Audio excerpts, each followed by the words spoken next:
नमस्कार, न्यूज़ डंका में मैं महेश विचारे आप सभी का स्वागत करता हूं। दोस्तों, आखिरकार जिसकी चर्चा पिछले कुछ दिनों से शुरू थी, इलेक्टोरल बॉन्ड के बारे में, जिन्होंने ये इलेक्टोरल बॉन्ड खरीदे थे उन कंपनियों के नाम सामने आ गए। स्टेट बैंक ने ये नाम या उनकी पूरी सूची चुनाव आयोग को दे दी थी और चुनाव आयोग ने वो वेबसाइट पे डाल दी। वो आने के बाद जिस तरह से ये कंपनियों के नाम सामने आए, वो देखते हुए सब लोग चौंक गए, क्योंकि जो अपेक्षित था, जिन लोगों के नाम आने चाहिए थे वो नाम उसमें थे ही नहीं। फ्यूचर गेमिंग का नाम था, मेगा इंजीनियरिंग का नाम था, जिन्होंने सबसे ज़्यादा बॉन्ड खरीदे और सबसे ज़्यादा पैसे उनकी तरफ से अलग अलग पार्टियों को दिए गए।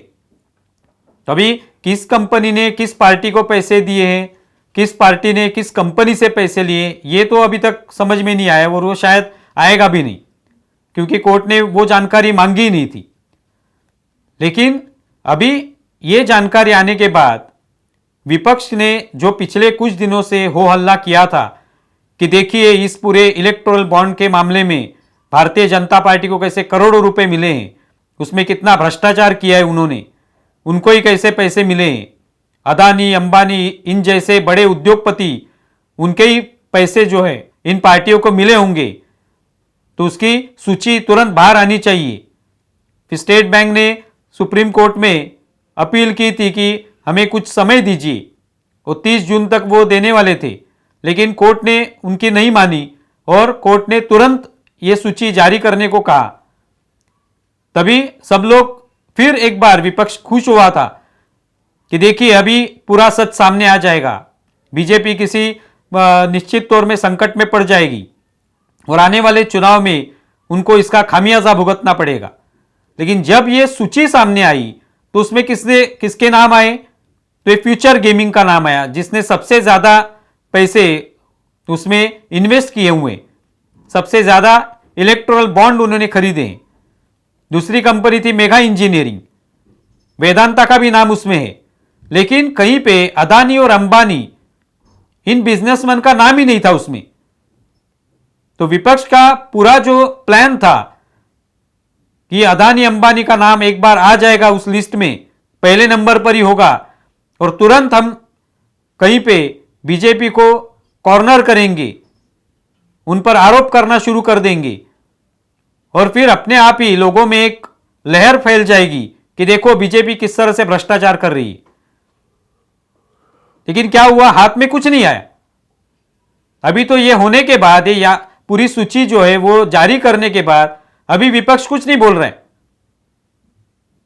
अभी उनकी तरफ से बोला जा रहा है कि देखिए ये जो कंपनी है फ्यूचर गेमिंग, उसके ऊपर ईडी की कार्रवाई हुई थी, इसलिए उन्होंने पैसे जो है वो इलेक्टोरल बॉन्ड में इन्वेस्ट किए, इलेक्टोरल बॉन्ड खरीदे और उससे बीजेपी को पैसे दे दिए।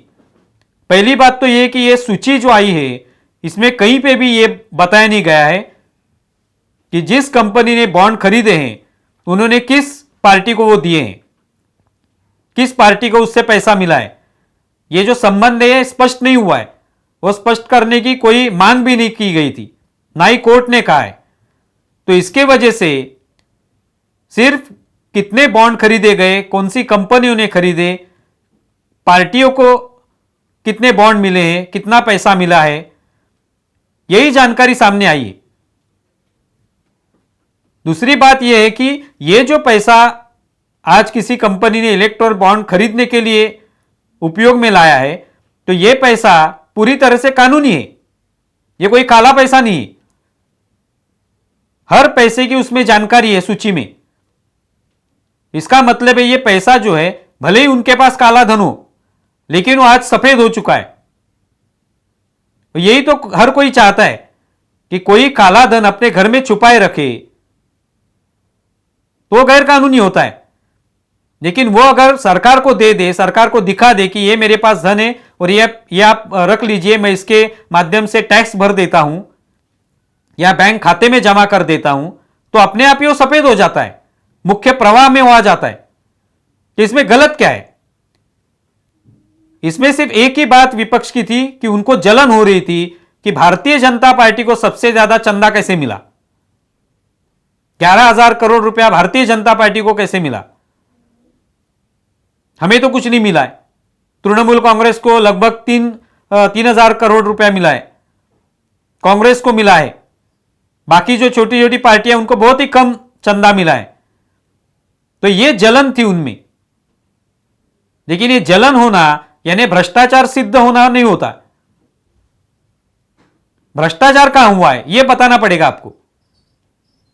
तो अदानी और अंबानी का जिस तरह से पिछले कुछ सालों से नाम लिया जा रहा है कि अदानी जिस तरह से मोदी को मदद करते हैं या मोदी अदानी को मदद करते हैं, इस तरह की बात बार बार कांग्रेस रखती आ रही है। राहुल गांधी बार बार अपनी सभाओं में यही बोल रहे हैं। तो इस मुद्दे को लेकर उनको लगा कि इलेक्ट्रल बॉन्ड में भी हम अदानी और मोदी को फंसा देंगे, लेकिन हाथ में कुछ नहीं आया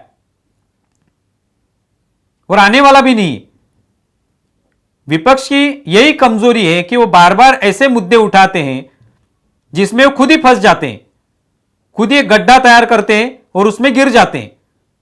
इलेक्टोरल बॉन्ड के मामले में भी यही हुआ है।